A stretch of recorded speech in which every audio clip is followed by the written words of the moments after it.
دنیا کی 80% تجارت سمندری راستے سے ہوتی ہے۔ بعض اوقات یہ راہداریاں چند کلومیٹر چوڑائی پر مشتمل ہوتی ہیں۔ ان تجارتی راستوں پر ہونے والا کوئی بھی رکاوٹ کا سین یا منظرنامہ پوری دنیا کی معیشت کو ہلا کر رکھ دیتا ہے۔ کہ دنیا میں جتنی بھی سپر پاورز آئی ہیں وہ دنیا پہ رول کرنے کے لیے سمندروں پہ رول کرنا ان کا ضروری تھا۔ دنیا کی سیاست، دنیا کی معیشت اور دنیا کا دفاع ان کے ارد گرد گھومتا ہے۔ انرجی کے لحاظ سے اور ملاقہ سے ٹریڈ، ورلڈ ٹریڈ کے لحاظ سے یہ تینوں ایسے پوائنٹس ہیں کہ اگر ان کو ہم بند کر دیں یا ان پر کوئی پرابلم کریٹ ہو جائے تو دنیا کا نظام درہم برہم ہو جائے گا۔ کہا جاتا تھا کہ دنیا میں ہونے والی اگلی جنگیں پانی کی وجہ سے ہوں گی، لیکن ہم دیکھ رہے ہیں کہ یہ جنگیں اب آبی گزرگاہوں کی وجہ سے بھی ہو سکتی ہیں۔ بسم اللہ الرحمن الرحیم۔ معزز ناظرین السلام علیکم۔ اے بی میڈیا کے پلیٹ فارم سے محمد سہیل ریاض آپ کی خدمت میں حاضر ہے۔ ناظرین، دنیا کی 80% تجارت سمندری راستے سے ہوتی ہے اور ان سمندری راستوں میں بعض اہم مقامات ہیں جنہیں ورلڈ بزنس چوکنگ پوائنٹس کہا جاتا ہے۔ ناظرین، عالمی تجارتی چوکنگ پوائنٹس وہ تنگ سمندری راہداریاں ہیں جہاں سے تیل، گیس، اناج اور تیار شدہ اشیاء کو لازمی گزرنا پڑتا ہے۔ ناظرین، یہ تنگ سمندری راہداریاں نہ صرف دنیا کی تجارتی ریڑھ کی ہڈی کی حیثیت رکھتی ہیں بلکہ دنیا کے مختلف حصوں کو آپس میں ملانے میں بھی اہم کردار ادا کرتی ہیں۔ ناظرین، ان کی خاص بات یہ ہے کہ بعض اوقات یہ راہداریاں چند کلومیٹر چوڑائی پر مشتمل ہوتی ہیں۔ اس کے ساتھ ساتھ یہ دنیا کے مختلف ممالک کی آپس میں چپکلش، شدید موسمی حالات اور آبی ٹریفک کی زیادتی کے سنگین خطرات کا شکار رہتی ہیں، جس کا ایک مظاہرہ ہم آبنائے ہرمز کی بندش جو کہ امریکہ اور ایران کی جنگ کی وجہ سے ہوئی ہے دیکھ رہے ہیں۔ ناظرین، ان تنگ راہداریوں میں جو زیادہ مشہور اور اہم ہیں ان میں آبنائے ملاقہ، آبنائے ہرمز، آبنائے باسفورس، آبنائے باب المندب، پاناما، نہر سویز اور جبل طارق زیادہ مشہور ہیں۔ ناظرین، ان تجارتی راستوں کا کھلا ہونا پوری دنیا کے لیے بہت اہم ہے اور یہی وجہ ہے کہ ان تجارتی راستوں پر ہونے والا کسی بھی قسم کا کوئی بھی رکاوٹ کا سین یا منظرنامہ پوری دنیا کی معیشت کو ہلا کر رکھ دیتا ہے۔ ناظرین، ان اہم تجارتی راستوں پر بات کرنے کے لیے ہم نے اپنے آج کے پروگرام میں دعوت دی ہے محمد طاہر رفاقی صاحب کو۔ آپ رفاع یونیورسٹی میں انٹرنیشنل ریلیشنز اور پولیٹیکل سائنس کے لیکچرر ہیں۔ پروگرام کا آغاز کرتے ہیں۔ السلام علیکم۔ وعلیکم السلام۔ سب سے پہلے تو آپ کی تشریف آوری کا شکریہ کہ آپ نے اپنے انتہائی مصروف وقت میں سے ہمارے لیے وقت نکالا۔ Thank you for your invitation. سب سے پہلے میں چاہوں گا کہ آپ ہمارے ناظرین کو یہ بتائیں کہ جو یہ سمندری راستے ہیں یہ دنیا کی معیشت، سیاست اور دفاع کو کیسے کنٹرول کرتے ہیں اور ان کی کیا اہمیت ہے ساری دنیا کے امن و امان کو قائم رکھنے میں؟ آج سے 2500 سال پہلے یونان کے ایک جرنیل تھومسٹوکلیس نے کہا تھا کہ جو سمندروں پہ حکومت کرتا ہے وہ دنیا پہ حکومت کرتا ہے۔ بالکل ٹھیک۔ دنیا کا 85% بزنس سمندروں کے ذریعے ہو رہا ہے، 5% وایا ٹرین ہو رہا ہے، 9% وایا روڈ ہو رہا ہے اور صرف 1% بائی ایئر ہو رہا ہے۔ ٹھیک۔ تو آپ اس میں اندازہ کر لیں کہ 85% وایا سیز۔ اس کا مطلب ہی ہو controls the sea will control the world. بالکل ٹھیک۔ اس لیے آپ دیکھیں کہ دنیا میں جتنی بھی سپر پاورز آئی ہیں ان میں رجحان یہی رہا ہے کہ وہ دنیا پہ رول کرنے کے لیے سمندروں پہ رول کرنا ان کا ضروری تھا، چاہے وہ اوٹومین امپائر ہو، اسپینش امپائر ہو، پرتگال کی گورنمنٹ ہو یا پھر اس کے بعد برٹش امپائر جس کا دنیا میں سورج غروب نہیں ہوتا تھا، اور پھر اب امریکن امپائر۔ یہ جتنی بھی امپائرز گزری ہیں جنہوں نے دنیا پہ رول کیا ہے تو دنیا کے ان اہم حصوں پہ انہوں نے رول کیا ہے، یہ حصے ان کے کنٹرول میں تھے۔ تو ابھی ہم دیکھ سکتے ہیں کہ جو دنیا میں، کیونکہ اس وقت بزنس دنیا کے لیے ان کی سانس کی حیثیت رکھتا ہے، اور خاص طور پر آج کا جو دور ہے اس میں تو بزنس کے بغیر یا ایک دوسرے سے ٹریڈ کے بغیر کوئی کسی ریاست کا وجود برقرار رہ ہی نہیں سکتا. لہٰذا جو بھی سپر پاور ہے اس سے ورلڈ آرڈر مینٹین کرنے کے لیے سمندری راستوں کو کھلا رکھنا پڑتا ہے اور پرامن رکھنا پڑتا ہے.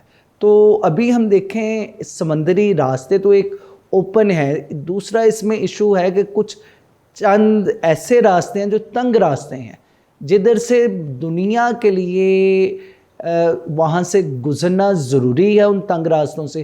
تو سم ٹائم وہاں پہ کچھ پرابلمز ہوتے ہیں جن کی وجہ سے دنیا کا نظام ڈسٹرب ہوتا ہے. تو انہیں ہم چوک پوائنٹس کہتے ہیں. یہ چوک پوائنٹس جو بھی ان کو کنٹرول کر رہا ہوتا ہے، اسپائکس مین کے مطابق بیسیکلی وہ دنیا کو کنٹرول کر رہا ہوتا ہے. اسپائکس مین نے ایشیا کے ارد گرد جتنے بھی اہم راستے ان کو آئیڈینٹیفائی کر کے کہا کہ جو ان راستوں پہ رول کرے گا وہ دنیا پہ رول کرے گا. لہٰذا دنیا کی سیاست، دنیا کی معیشت اور دنیا کا دفاع ان کے ارد گرد گھومتا ہے. اور ان میں چند ایک اہم راستے جیسے سٹریٹ آف ہارموز ہے. آج کل چل رہا ہے کہ صرف یہ راستہ رکا تو دنیا کی سانس رک گئی ہے. ملاکا سٹریٹ دنیا کا 25% وہاں سے بزنس ہو رہا ہے، وہ رک گیا تو دنیا رک گئی. باب المندب رک گیا تو دنیا رک گئی. لہٰذا یہ وہ حصے ہیں کہ جن پر اگر آپ نے دنیا پہ رول کرنا ہے تو یہاں پہ آپ رول کریں گے تو دنیا میں رول کر سکیں گے. بالکل ٹھیک. جس طرح کہ آپ نے کہا کہ دنیا میں جو بھی سپر پاور آئی ہے اس نے اپنے پیر جمانے کے لیے سمندری راستوں کو کنٹرول کیا. اب نئے ہرمز جس کو آج کل ہم دیکھ رہے ہیں کہ ایران پر جس کا کنٹرول ہے، اور امریکہ نے بڑی کوشش کی ہے کہ وہ کسی طریقے سے بھی اس کو اپنے کنٹرول میں کر سکے. اس کے بارے میں بتائیں کہ اس کی جو کیا اہمیت ہے دنیا کی انرجی میں، توانائی کنٹرول میں اور دنیا کی اقتصادی حالت کو ڈیفائن کرنے میں.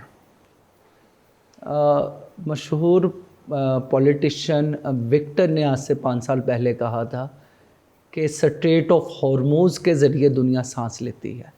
جس دن اس کا گلا دبا دیا گیا تو دنیا کا سانس بند ہو جائے گا. آج ہم اس بے چینی کا ایک مظاہرہ دیکھ سکتے ہیں کہ آج پیٹرول کی نہ صرف قیمتیں بڑھ چکی ہیں بلکہ تقریباً معاشی لحاظ سے دنیا افراتفری کا شکار ہے. تو سٹریٹ آف ہارموز اصل میں یہ نام بنیادی طور پر ایران میں آتش پرست زرتشت مذہب کا سب سے بڑا دیوتا، اس کے نام پر ہارموز، سٹریٹ آف ہارموز اس کا نام رکھا گیا. یہ ایران اور عمان کے بیچ میں ایک تنگ پٹی ہے 39 کلومیٹر طویل. فاقی صاحب یہ فرمائیں کہ دنیا کے جو بزنس ہے کتنے % اس کے تھرو ہے؟ ایک تو انرجی ہے، دوسرا باقی بزنس. جی اصل میں جو دیکھا جائے انرجی بیسیکلی یہ ریجن جو ہے یہ ہے ہی انرجی کا ہب ہے. آپ اندازہ کریں کہ دنیا کا 50% پیٹرول یہاں سے نکلتا ہے. دنیا کے سیکنڈ اور تھرڈ لارجسٹ ریزروز گیس کے وہ یہاں پہ موجود ہیں. اس کے علاوہ بزنس کے لحاظ سے آپ کہہ سکتے ہیں کہ بزنس یہاں پہ آل دو کم ہے، چند ایک جو یہ عرب ریاستیں بزنس کرتی ہیں وہ، لیکن دنیا سانس جو لے رہی ہے وہ اسی انرجی کے ذریعے لے رہی ہے. تو دنیا کا 20 سے 25% پیٹرول یہاں سے گزرتا ہے، دنیا کا 33% یہاں سے LNG گزرتا ہے. اور یہ جو سٹریٹ آف ہارموز صرف 39 کلومیٹر کا ایک راستہ ہے جس میں سے صرف 2 سے 2.5 کلومیٹر کا راستہ وہ ہے جدھر سے شپس گزر سکتی ہیں، اور وہ راستہ بھی ایران کی ٹیریٹری میں آتا ہے. ایرانی یہ نہیں کہ عمان کی ٹیریٹری میں، ایران کی ٹیریٹری میں آتا. اور ٹوٹل اگر ہم دیکھیں یہ پرشین گلف، اس کی لمبائی 990 کلومیٹر ہے. اس کے بعد گلف آف عمان شروع ہو جاتا ہے، اس کی 560 کلومیٹر ہے. مطلب یہ ٹوٹل 1500 کلومیٹر کی ایک پٹی ہے، اور اس پٹی میں پیرالل ہر جگہ پہ ایران کی ایگزسٹنس موجود ہے. اور آپ یہ کہہ سکتے ہیں کہ دنیا کے لیے جو راستے ہیں شپس کے گزرنے کے وہ سارے کے سارے ایرانی ٹیریٹری سے گزر کے جاتے ہیں. لہٰذا یہ آپ کہہ سکیں کہ ایران کی مرضی کے بغیر آپ یہاں سے گزر سکتے ہیں، یہ ناممکن ہے. آپ کو ایران کے ساتھ کچھ نہ کچھ ریکنسیلیشن کرنی پڑے گی، کچھ نہ کچھ ان کی باتیں ماننی پڑیں گی. اگر آپ انجسٹیفائڈ ایران پہ اٹیک کریں گے تو ایران کے پاس حق موجود ہے کہ وہ اسے بند کر سکتا ہے. آلدو دنیا کے تمام سمندر شپس کے لیے اوپن ہونے چاہیے، لیکن اگر آپ ایگریشن کا مظاہرہ کریں گے تو پھر دوسری قوم بھی اس معاملے میں پھر اپنا حق محفوظ رکھتی ہے. اس میں ایک چیز میں آپ سے اضافہ چاہوں گا، وہ یہ ہے کہ دنیا کے 5 بڑے تیل پیدا کرنے والے جو ممالک ہیں، سعودی عرب، ایران، عراق، عرب امارات وغیرہ، ان کے لیے یہ واحد راستہ ہے تیل کے لیے. کیا اس نے بھی دنیا کا سانس بند کیا ہے؟ جی بالکل، اس میں کوئی شک نہیں ہے کہ ظاہری بات ہے یہ پرشین گلف ہم لوگ دیکھتے ہیں، کویت کے لیے کوئی اور سمندر موجود نہیں ہے. قطر جو کہ دنیا کا تیسرے نمبر پر LNG پروڈیوسر ہے، اس کے لیے کوئی اور راستہ نہیں ہے. پھر اس کے بعد آپ نے جیسے UAE کا کہا، UAE ہو گیا، پھر عمان ہو گیا، یہ ممالک ان کے لیے کوئی اور راستہ نہیں. ایون سعودی عرب کے لیے بھی نہیں ہے. سعودی عرب نے صرف ایک عقل مندی یہ کی تھی کہ 1980s میں جب 8 سالہ ایران عراق وار چل رہی تھی، اس میں سعودی عرب نے ایک آلٹرنیٹیو وے بنایا تھا.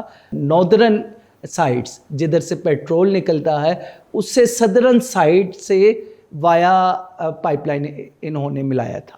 تو وہ جو ریڈ سی میں ان کی پائپ لائن پہنچتی ہے، تو ابھی سعودی عرب نے وہ آلٹرنیٹیو اب استعمال کر رہا اتنی دیر کے بعد جا کر. سعودی عرب کے لیے بھی یہ واحد راستہ تھا اس جنگ سے پہلے، لیکن اب وہ اسے آلٹرنیٹیولی استعمال کر رہا. لیکن آپ بدقسمتی ملاحظہ کیجئے کہ باقی ممالک انہوں نے کوشش کی ہے کہ ہم اس کا آلٹرنیٹیو کوئی روٹس لے آئیں، لیکن پاسبل نہیں ہے، ٹیکنیکلی پاسبل نہیں ہے. بالکل ٹھیک. باب المندب، کیا آپ سمجھتے ہیں کہ یہ تجارتی اور سیاسی لحاظ سے بھی اسی لیول پر ہے جس طرح ابن ملاقہ ہے یا ابن ہرمز ہے؟ اس کی اپنی اہمیت ہے، اور جیسے ہم یہ کہہ سکتے ہیں کہ دنیا سانس لیتی ہے اسٹریٹ آف ہارموز کے ذریعے، ویسٹ سانس لیتا ہے باب المندب کے ذریعے. ٹھیک. تو کیونکہ ویسٹ کی ایشیا تک رسائی کے لیے یہ شارٹسٹ وے ہے، تو باب المندب بنیادی طور پر یہ 26 کلومیٹر ایک تنگ راستہ ہے جو کہ یمن اور ہارن آف افریقہ کے بیچ میں واقع ہے. یہاں یمن اور اس کے سامنے جبوتی ہے، یہاں پہ یہ سٹریٹ باب المندب ہے. 26 کلومیٹر کی ایک چھوٹی سی تنگ پٹی، اور اس میں بھی 2 کلومیٹر ہے جس سے شپس لینز ہیں جو ادھر سے گزرتی ہیں. تو یہاں اس کی اہمیت کا آپ اندازہ کر لیں کہ دنیا کے 5 ممالک کی ملٹری بیسز یہاں پہ موجود ہے. عراق، چین جو ہے اس کی پہلی overseas air base, military air base وہ جبوتی میں موجود ہے. جاپان کی ایئر بیس جبوتی میں موجود ہے. اٹلی، فرانس اور امریکہ، اس کے علاوہ 7 ایک ممالک ہے ایریٹیریا، وہاں پہ سعودی عرب کی بھی ایگزسٹنس موجود ہے، رشیا کی بھی ایگزسٹنس موجود ہے.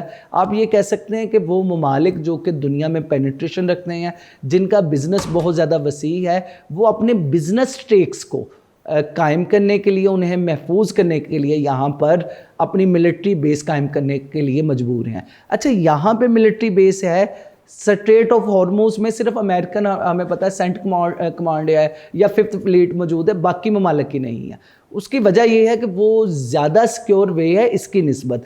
یہاں پہ بحری قزاق وہ بہت زیادہ ایکٹیو ہے، خاص طور پر صومالین بحری قزاق. اس لیے یہ ممالک، ان کا کام یہ ہے کہ اپنی ملٹری بیسز کے ذریعے اپنے لوگوں کو اور اپنی شپس کو محفوظ بناتے ہیں، اور بڑے بڑے آپریشنز یہاں پہ ہوئے ہیں کہ جن کی وجہ سے انہوں نے انہیں محفوظ بنایا. تو یہ اگر ہم دیکھیں، یہ جو سٹریٹ آف عدن اس سے لے کر ریڈ سی مکمل اور بعد میں نہر سویز تک 2250 کلومیٹر طویل پٹی ہے جو ایشیا کو افریقہ اور یورپ کے ساتھ ملاتی ہے. اور اگر ہم لوگ دیکھیں معاشی لحاظ سے اس کا جو کنٹریبیوشن ہے، دنیا کا 8.5% ٹریڈ یہاں سے گزرتی ہے، 12% پیٹرول یہاں سے گزرتا ہے، اور 20% یہاں سے LNG یعنی گیس یہاں سے گزرتا ہے.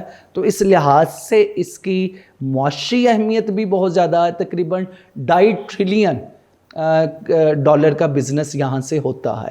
اور پھر اس کے بعد اس کی سیاسی اور دفاعی اہمیت وہ ہم لوگ دیکھ چکے ہیں کہ تقریباً دنیا کے تمام ممالک کی یہاں پر ایگزسٹنس موجود ہے.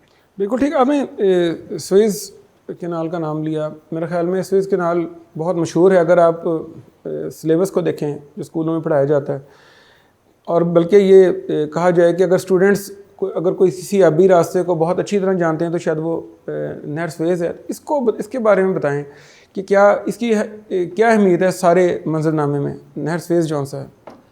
نہر سوئز باب المندب یہ دونوں ایک دوسرے کے بغیر مکمل نہیں ہیں.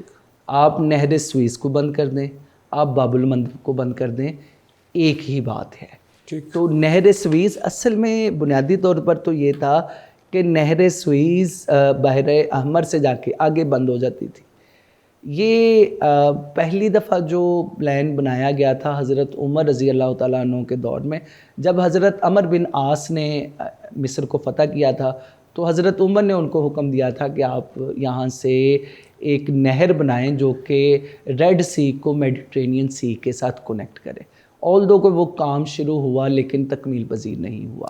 پھر اس کے بعد یہ 1869 میں یہ برطانیہ اور فرانس ان دونوں ممالک نے مل کر یہاں پر نہر کھودی.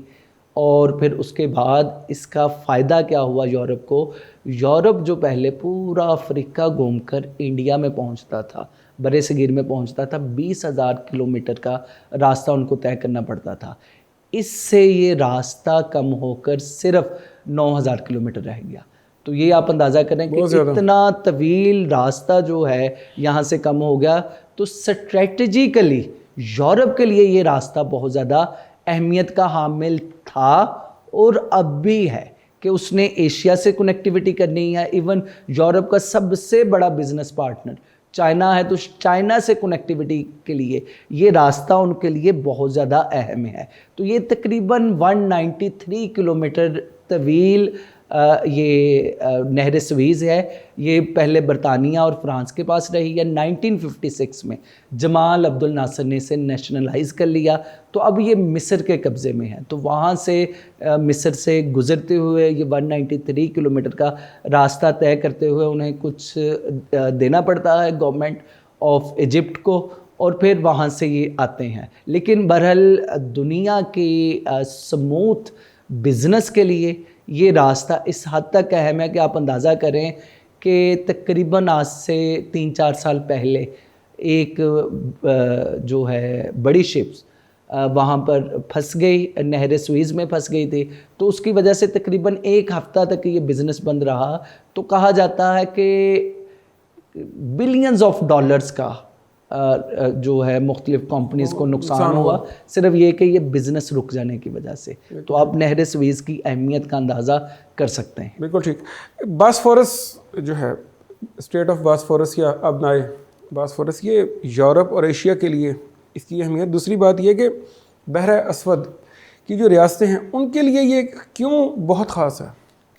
دیکھیں, آپ کو پتہ ہوگا کہ ایک وقت تھا USSR, وہ گرم پانیوں تک رسائی حاصل کرنے کے لیے اس نے افغانستان پہ اٹیک کیا, اور اس کے بعد سب کو پتہ تھا کہ پاکستان پہ اٹیک کر کے یہاں گوادر پورٹ کے ذریعے انہوں نے گرم پانیوں تک رسائی حاصل کرنی ہے. گرم پانیوں کا بیسیکلی کنسیپٹ یہ ہے کہ 12 ماہ تک ٹریڈ, ایسا سمندر جس میں 12 ماہ تک ٹریڈ جاری رہے. یہ رشیا کے لیے اس کی بدقسمتی آپ کہہ لیں کہ ایک طرف تو آرکٹک اوشن ہے اور دوسری طرف پیسیفک اوشن ہے. یہ جس جغرافیے میں رشیا واقع ہے یہ 6 ماہ کم از کم دونوں حصے منجمد رہتے ہیں, اور 6 ماہ یہ چلتے ہیں. تو رشیا کے لیے ان 6 ماہ میں دنیا کے ساتھ بزنس کرنا مشکل ہے. تو اس کے لیے جو آلٹرنیٹیو روٹ ہے یہ بحر اسود بلیک سی ہے.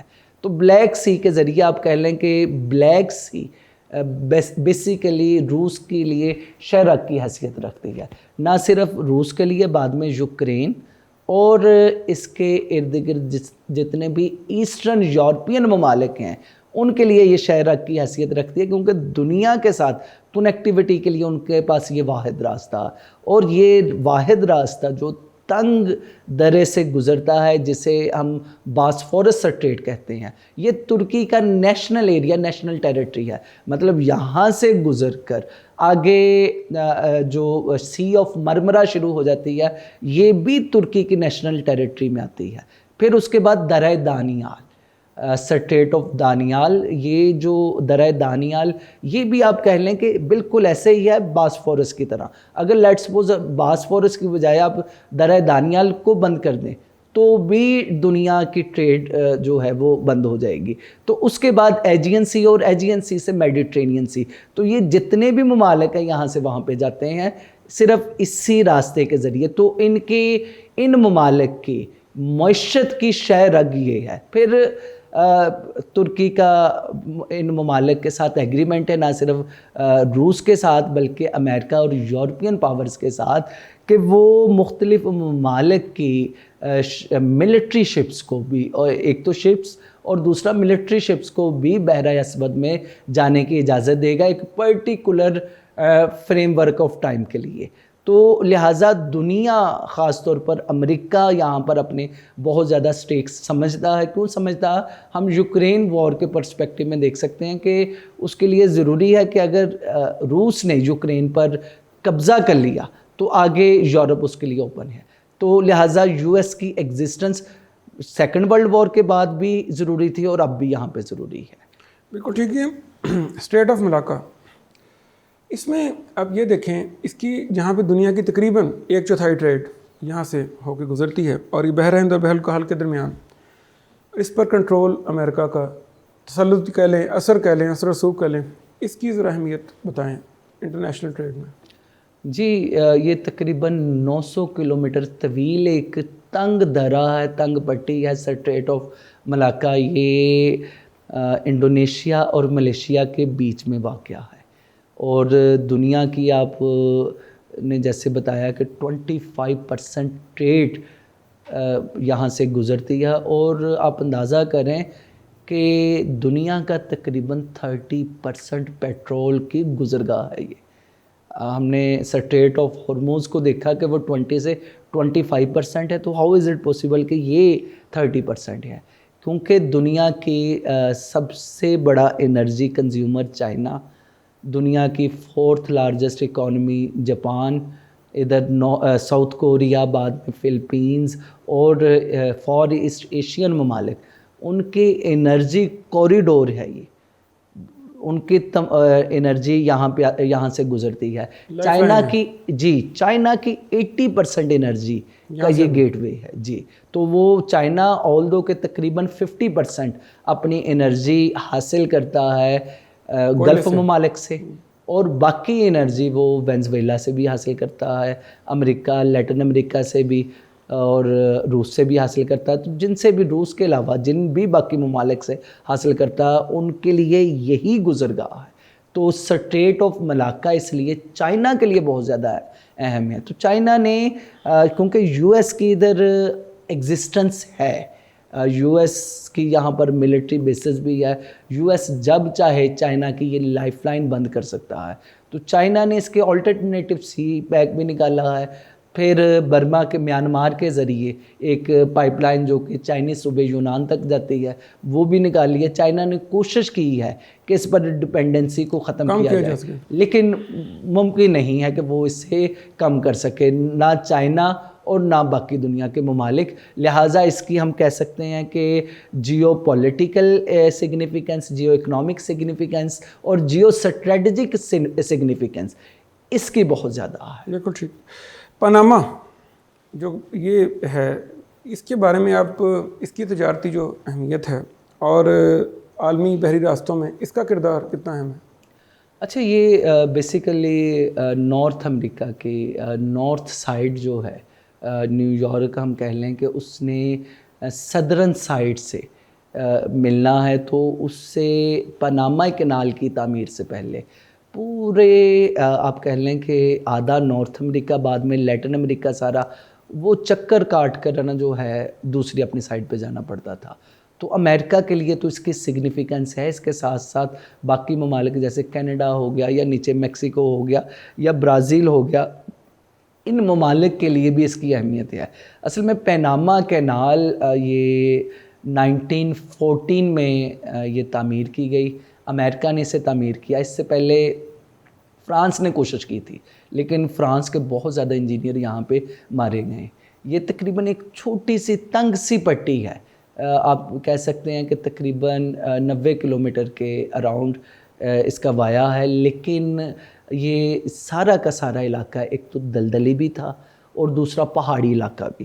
تو پہاڑوں کو کاٹ کر یہ بنائی گئی اور یہاں پر لاک سسٹم ہے. مطلب فرسٹ لاک میں جو شپس آتے ہیں اندر, تو وہ ایک ایسی مخصوص جگہ پہ آتی ہیں جن کو جیسے آپ کہہ لیں کہ لفٹ کی طرح انہیں اٹھایا جاتا ہے, اٹھا کے دوسرے لاک میں شامل کیا جاتا ہے, دوسرے سے تیسرے میں, اسی طرح پھر اسے دوسری طرف. تو اس طرح سے اٹلانٹک اوشن کو پیسیفک اوشن کے ساتھ ملایا جاتا ہے. تو اس سے آپ یہ کہہ لیں کہ جو افریقن ممالک جو صدرن سائڈ پہ واقع ہیں, ان کی ٹریڈ ایشیا کے ساتھ اس کے ذریعے آسان ہو رہی ہے. امریکن ممالک, لیٹن امریکن اور نارتھ امریکن ممالک کی ایک دوسرے سے اس کے ذریعے کنیکٹیوٹی بڑھ رہی ہے. آل تقریباً ایک سال میں 14 سے 15 ہزار شپس یہاں سے گزرتی ہیں. لیکن اہمیت کے لحاظ سے جیسے باقی ہم نے سٹریٹس دیکھے ہیں, باقی چوک پوائنٹس دیکھے ہیں, اس کی بھی اہمیت بہت زیادہ ہے. بالکل ٹھیک. فاقی صاحب یہ فرمائیے کہ اسٹریٹ آف جبرالٹر یا ابنائے جبل طارق, یہ بحیرہ روم اور بحیرہ اقیانوس کے درمیان اس کا جو کردار ہے وہ آپ کیسے دیکھتے ہیں؟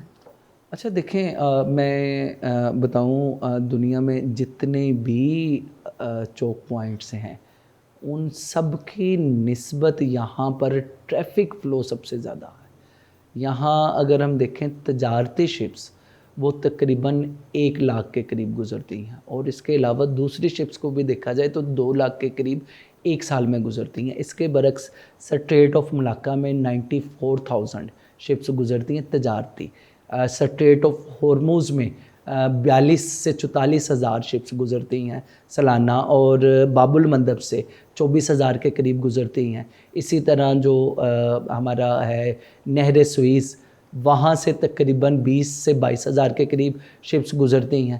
تو ان سب کے کمپیریزن میں دیکھا جائے تو جبرالٹر, سٹریٹ آف جبرالٹر کی ٹریفک زیادہ ہے. کیونکہ یہ 3 بر اعظم یورپ, ایشیا اور افریقہ میڈیٹرینین سی سے اٹلانٹک سی میں داخل ہو کر امریکن اور لیٹن امریکن ممالک کے ساتھ ٹریڈ اسی واحد راستے سے کرتا ہے.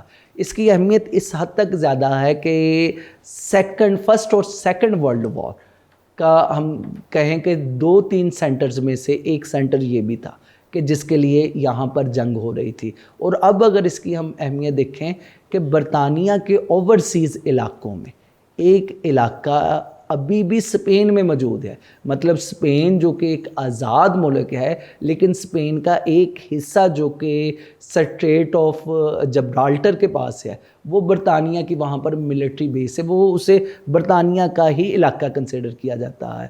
اچھا, ایک طرف اسپین ہے تو دوسری طرف مراکش ہے, تو ان دونوں کے درمیان یہ گزرتا ہے. اور امریکہ, برطانیہ, فرانس اور اسپین, ان کی کوشش ہے کہ اس راستے کو سموتھ رکھا جائے.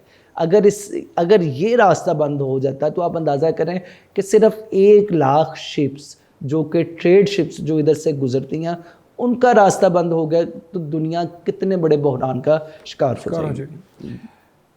فاقی صاحب, آپ نے بڑی تفصیل سے میں یہ تو بتا دیا کہ ساری جو ہماری یہ اسٹریٹس ہیں ان کی الگ الگ اہمیت کیا ہے. لیکن اگر میں آپ سے یہ کہوں کسی ایک کو اٹھا کر آپ اسٹینڈ آؤٹ کر دیں کہ یہ اگر اکیلی یہ دنیا کی انرجی یا دنیا کی ورلڈ آرڈر کو کنٹرول کر سکتی ہے, وہ کیا, کس کو آپ کہیں گے؟ یہ میرے خیال سے وکٹر کے الفاظ صحیح ہیں کہ دنیا سانس لیتی ہے سٹریٹ آف ہارموز کے ذریعے. تو سٹریٹ آف ہارموز ایسی جگہ ہے کہ جسے کنٹرول کر لیا جائے تو ساری دنیا کو کنٹرول کر لیا جائے گا.